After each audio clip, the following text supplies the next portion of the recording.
السلام علیکم۔ قرآن مجید بہت بڑا معجزہ ہے اور کئی اعتبار سے معجزہ ہے۔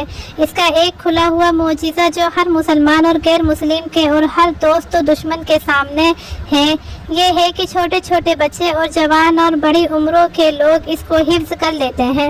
قرآن کا حفظ ہونا اچھا ذہن اور قومی دماغ ہونے پر موقوف نہیں، بڑے بڑے ذہن اور حافظے کی قوت رکھنے والے اپنی زبان میں لکھی ہوئی کتاب کے 50 صفحے بھی یاد نہیں کر سکتے، اور روزانہ تھوڑا سا وقت لگانے سے قرآن مجید کن ذہن والوں کو بھی یاد ہو جاتا ہے جو اپنی زبان میں بھی نہیں ہے۔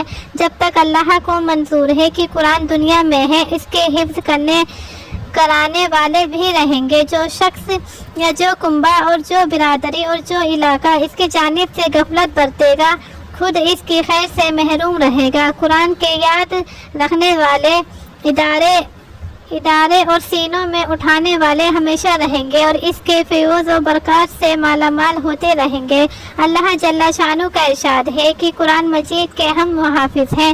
یہ وعدہ اس طرح پورا ہوتا رہا ہے کہ ہمیشہ اس کے یاد رکھنے والے موجود رہے ہیں اور موجود رہیں گے انشاءاللہ تعالی۔ ہمیں چاہیے کہ قرآن کی طرف پڑھیں تاکہ اس کی برکتوں سے مالا مال ہو۔ اپنی اولاد کو قرآن مجید حفظ کرانے کی بلی کوشش کریں۔ حضرت علی مرتضیٰ رضی اللہ عنہ سے روایت ہے کہ حضور اقدس صلی اللہ علیہ وسلم نے ارشاد فرمایا کہ جس شخص نے قرآن مجید پڑھا اور اس کو خوب یاد کر لیا اور اس کے حلال کو حلال رکھا اور حرام کو حرام رکھا، تو خدا تعالیٰ اس کو جنت میں داخل کر دے گا اور اس کے گھر والوں میں سے 10 ایسے لوگوں کے بارے میں اس کی سفارش قبول فرمائے گا جن کے لیے دوزخ میں جانا واجب ہو چکا ہوگا۔ حلال کو حلال رکھا اور حرام کو حرام رکھا، اس کا مطلب یہ ہے کہ قرآن نے جن چیزوں کو حلال بتایا ہے ان کو حلال سمجھ کر ان پر عمل کیا، اور جن چیزوں کو حرام کیا ہے ان کو حرام سمجھ کر ترک کر دیا۔ قرآن کے احکام کے خلاف ورزی نہیں کی۔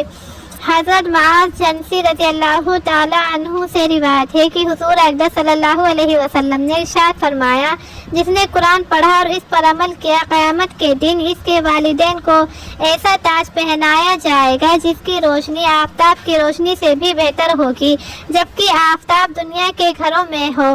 یہ فرما کر آپ نے ارشاد فرمایا، فما ظنکم بالذی عمل بہذا، یعنی جب والدین کے اعزاز و اکرام کا یہ حال ہے تو تمہارا کیا خیال ہے کہ اس کے بارے میں جس نے یہ کام کیا، یعنی قرآن پڑھا اور اس پر عمل کیا، یعنی اس کا انعام تو اور زیادہ ہوگا۔ اپنے بچوں کو حفظ میں لگاؤ، یہ بہت آسان کام ہے۔ جاہلوں نے مشہور کر دیا ہے کہ قرآن حفظ کرنا لوہے کے چنے چبانے کے برابر ہے۔ یہ بالکل جاہلانہ بات ہے۔ قرآن حافظے سے یاد نہیں ہوتا، معجزہ ہونے کی وجہ سے یاد ہوتا ہے۔ ہم نے تجربہ کیا ہے کہ دنیا کا کام کاج کرتے ہوئے اور اسکولوں کالج میں پڑھتے ہوئے بہت سے بچوں نے قرآن شریف حفظ کر لیا۔ بہت سے لوگوں نے سفید بال ہونے کے بعد حفظ کرنا شروع کیا۔ اللہ جل شانہ نے اس کو بھی کامیابی عطا فرمائی۔ جو بچے حفظ کر لیتا ہے اس کی قوت حافظہ اور سمجھ میں بہت زیادہ اضافہ ہو جاتا ہے، اور وہ آئندہ جو بھی تعلیم حاصل کرے ہمیشہ اپنے ساتھیوں سے آگے رہتا ہے۔ قرآن کی برکت سے انسان دنیا اور آخرت کی ترقی کرتا ہے۔ افسوس ہے کہ لوگوں نے قرآن کو سمجھا ہی نہیں۔ کوئی قرآن کی طرف بڑھے تو اس کی برکت کا پتہ چلے۔ بہت سے جاہل کہتے ہیں کہ طوطے کی طرح رٹانے سے کیا فائدہ۔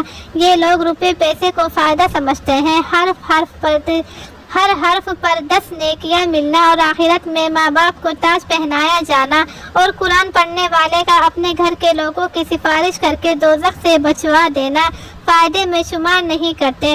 کہتے ہیں حفظ کر کے ملا بنے گا تو کہاں سے کھائے گا۔ میں کہتی ہوں کہ حفظ کرنے کے بعد تجارت اور ملازمت کر لینے سے کون روکتا ہے۔ ملا ہونا تو بہت بڑی سعادت ہے، جسے یہ سعادت مطلوب نہیں وہ اپنے بچے کو حفظ قرآن سے تو محروم نہ کرے۔ جب حفظ کر لے تو اسے دنیا کے بھی حلال مشغلے میں لگا دے، اور یہ بات بھی معلوم ہونی چاہیے کہ جتنے سال یہ بچہ حفظ کرے گا اس کے یہ سال دنیاوی تعلیم کے اعتبار سے ضائع نہیں ہوں گے، کیونکہ حفظ کر لینے والا حفظ سے فارغ ہو کر چند ماہ کی محنت سے 6 7ویں جماعت کا امتحان بآسانی دے سکتا ہے۔ یہ محض دعویٰ نہیں، تجربہ کیا گیا ہے۔ فحل من مدکر۔